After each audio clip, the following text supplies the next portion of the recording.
Amigas, amigos, olá! Um fantasma ronda a Europa e não é o fantasma do socialismo. Trata-se do crescimento da extrema-direita no Parlamento Europeu. Vamos tentar em 2 vídeos no dia de hoje discutir o crescimento da extrema-direita em escala mundial e aqui no Brasil também, mas especialmente lá na União Europeia na atualidade. A partir do entendimento das causas do crescimento da extrema-direita, vamos ver como essa extrema-direita está ocupando o Parlamento Europeu e quais são as consequências disto para a União Europeia, inclusive na geopolítica mundial. Então, na nossa primeira parte do vídeo, vamos trabalhar o crescimento da extrema-direita que se alimenta de vulnerabilidade social, extrema-direita que se alimenta do medo do cidadão diante da realidade social. O capitalismo consegue produzir isto muito facilmente. O capitalismo é um sistema muito forte, produtor de riqueza, mas ele produz tanta riqueza quanto concentração de renda, pobreza na sociedade, vulnerabilidade para um cidadão que não tem acesso a serviços básicos que garantam a dignidade dele na sua condição de cidadania. Mas há um corretor para esses problemas do capitalismo que foi desenvolvido nos anos 1930 e principalmente depois da Segunda Guerra Mundial. Trata-se do keynesianismo, estado de bem-estar social. Neste novo formato de relação Estado-sociedade, o Estado passa a ser um garantidor não apenas de direitos civis e direitos políticos, mas também de uma nova dimensão, a dimensão social de direitos. É, portanto, uma sociedade capitalista. É, portanto, uma sociedade de classes. Há uma burguesia que explora o proletariado no mercado de trabalho, mas são criadas as condições sociais de vida digna ao cidadão. Mas, a partir dos anos 1970, nós temos uma tendência à hegemonia neoliberal, deslegitimando a intervenção do Estado na economia e, consequentemente, havendo avanço novamente da concentração de renda, da pobreza, da vulnerabilidade, da falta de dignidade ao cidadão. Como a pessoa, então, reage dentro deste contexto? Diante de um Estado que não é prestador das mínimas condições de existência cidadã para a pessoa tem que resolver os seus problemas por si mesmo, por ela própria, por si mesma, por ela própria. Então nós temos uma espécie de self-made man, só que é um self-made man forçado, na medida em que você não tem uma prestação de serviços mínima por parte do Estado, é a própria pessoa que tem que resolver os seus problemas. Isso se desdobra na prática. A gente passa a ter um discurso das pessoas na sociedade que é alinhado à lógica neoliberal. Por exemplo, a gente teve aqui recentemente no Brasil um esforço do governo federal de regulamentação do setor de motoristas por aplicativos, né? Não é de entrega, hein? Né? Não é o cara que entrega lanche com bicicleta, mas o motorista de Uber, por exemplo. Mas houve resistências a este processo de regulamentação e algumas das resistências mais fortes vieram dos próprios motoristas de aplicativos, porque eles assumem esse discurso, eles subjetivaram esse discurso de que o Estado não serve e eu resolvo o meu próprio problema. O self-made man forçado que se tornou parte da subjetividade dessas pessoas. Não apenas. Com isso a gente passa a ter um campo fértil para a difusão das chamadas ideias antissistema, discursos antissistema. É a ideia de desvalorização e criminalização da política que a gente teve no Brasil, por exemplo, a partir da patética Operação Lava Jato, reforçada por setores de imprensa. Vejam como esse discurso antissistema não deixa de se alinhar ao ideal neoliberal, porque se ele é antissistema, ele é contra o Estado, ele é contra as instituições políticas tradicionais, ele é contra os partidos políticos e, portanto, ele prega a redução do Estado. O discurso antissistema está alinhado ao ideal neoliberal. E a gente vê isso no Brasil, por exemplo, a partir do golpe contra Dilma Rousseff, na reforma trabalhista, nas privatizações, nas concessões, nas sucessivas reformas previdenciárias que reduzem a prestação de serviços do Estado ao cidadão, aumentam a vulnerabilidade do cidadão em um ambiente de crescimento econômico e consequente concentração de renda. Agora vejam, esse discurso antissistema e o motorista de Uber ser contra a regulamentação do setor não resolve os problemas práticos de concentração de renda, não resolve os problemas práticos de vulnerabilidade do cidadão, permanência ou ampliação dos problemas sociais, vulnerabilidade do cidadão. Coloquei aqui para vocês, por exemplo, a reportagem daqui de São Carlos, onde eu moro, né? Bebê de 1 ano morre após passar 3 vezes por unidade de pronto atendimento em São Carlos. Prefeitura apura o caso agora em 2024. Será uma exclusividade daqui da cidade de São Carlos, onde eu moro, os bebês que morrem depois de passar por uma UPA? Não, não, porque o G1 do Distrito Federal foi além e ele diz mais um bebê morre após atendimento em hospital público no Distrito Federal.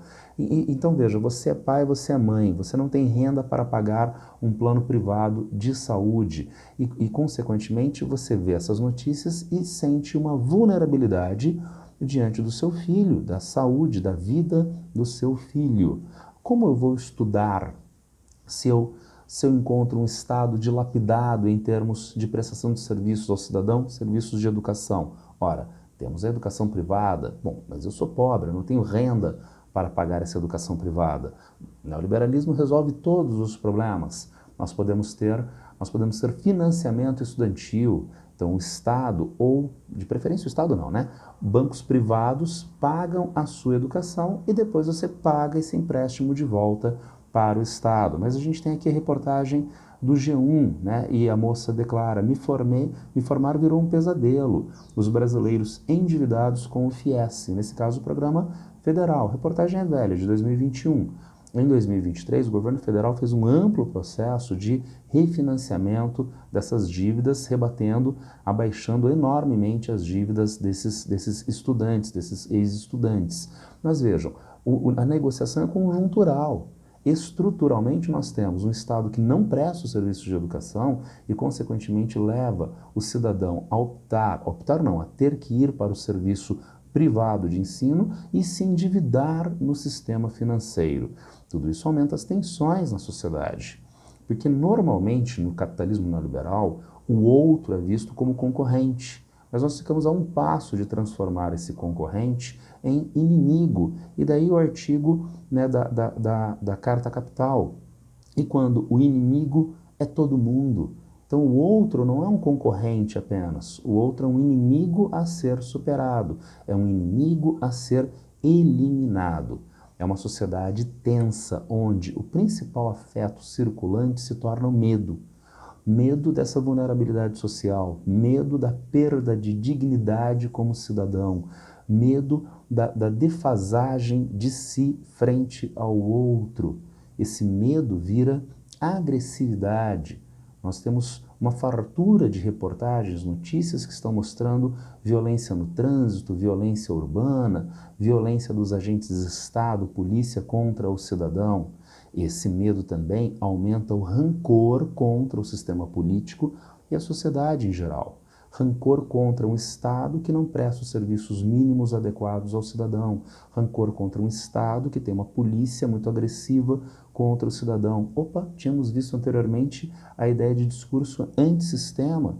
Esse medo, traduzido em agressividade e rancor, acaba alimentando aquele velho discurso antissistema do nosso slide. Mas, ainda mais, esse medo que vira rancor é ódio direcionado contra minorias por setores da sociedade, como políticos, como influenciadores digitais, como religiosos. Quais minorias? Cadeirante é uma minoria? É. Indígena é uma minoria? É. E há, sim, sofrimento por parte dessas pessoas dentro do contexto neoliberal e no avanço da extrema-direita. Entretanto, não são os objetos preferenciais de pressão discursiva e prática da extrema-direita, tendo em vista que são setores minoritários, mas que não encontram na atualidade ainda voz mais ampla de pressão contra as injustiças que pesam contra esses setores. Não há um movimento político cadeirante muito ativo, não há um movimento indígena de grande atividade, mas há movimento LGBTQIA+, há movimento negro, há movimento feminista e, portanto, em especial setores de extrema-direita, quando eles tocam nos direitos destes setores, há embate, há confronto na sociedade e a extrema-direita se alimenta da briga, se alimenta do confronto. Daí nós temos, por exemplo, na semana passada, a aprovação do regime de urgência do PL 1904, que criminaliza, com penas de até 20 anos de reclusão, mulheres que façam cirurgia abortiva a partir da 22ª semana de gravidez, independentemente do motivo, inclusive violência sexual. Será que esse retrocesso às políticas reprodutivas e a autonomia do corpo da mulher é uma exclusividade do Brasil, da extrema-direita brasileira? Não, não. Temos a reportagem que mostra como a Suprema Corte dos Estados Unidos derrubou a legislação federal de autorização de práticas de legalização de cirurgia abortiva.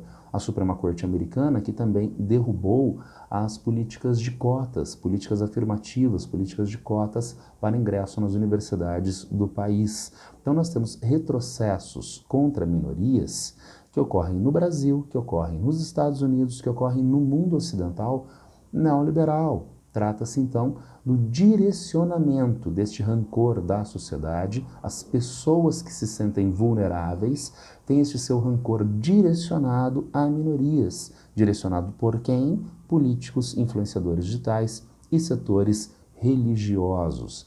Esse processo, por sua vez, é facilitado pela deslegitimação dos setores sociais que poderiam descortinar as inconsistências do neoliberalismo e da extrema-direita. São setores intelectuais, são setores artísticos da sociedade. Nós vimos nos 4 anos de governo Bolsonaro como houve uma tendência de cortes de verbas para a educação e para as artes em geral. Não apenas corte, ataques discursivos constantes contra estes setores, contra as artes, contra a Lei Rouanet e assim sucessivamente. E por que isso? Esses setores, eles produzem um entendimento especialista acerca da realidade social. Se esses setores não existem, a verdade é colocada por mim, pelo político de extrema-direita. O exercício de governança, o exercício de manipulação de setores sociais é bastante facilitado se não existe o contraponto da classe intelectual, dos setores intelectuais, dos setores artísticos da sociedade. Daí os diferentes negacionismos.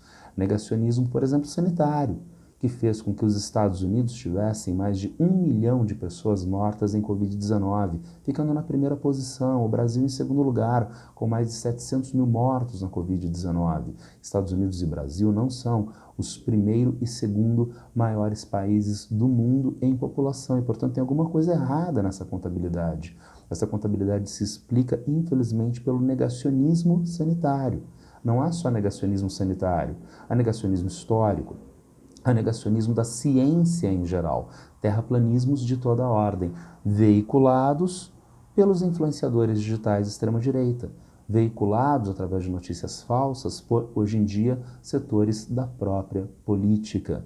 Portanto, nós vemos como a extrema-direita da atualidade se alimenta daquilo que é uma sociedade que se tornou neoliberal no mundo ocidental a partir dos anos 1980, 1990. É o neoliberalismo que anda de mãos dadas com a extrema-direita, não apenas hoje, no passado também.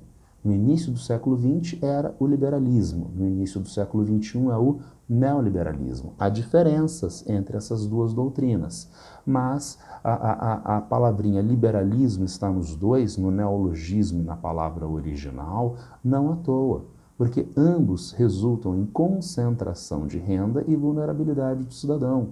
Cidadão que tem a sua dignidade de cidadania tolhida. E o que acontece na Europa do início do século XX?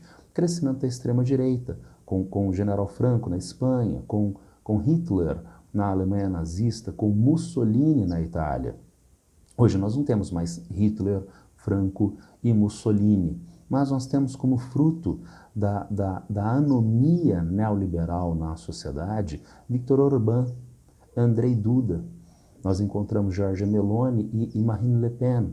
Encontramos Boris Johnson lá no Reino Unido, e não apenas no continente europeu.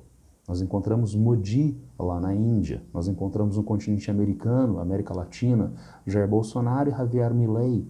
No continente americano como um todo, Donald Trump, que já foi presidente dos Estados Unidos e pode voltar à presidência do país nas eleições deste ano. Trata-se, portanto, de um neoliberalismo que cria uma condição de anomia social, campo fértil para a difusão do medo transformado em ódio pela extrema-direita, que cresce na atualidade nessa parte do mundo. Só que como isso se manifesta especificamente na eleição do Parlamento Europeu na atualidade? É isso que nós vamos ver na segunda parte do nosso videozinho.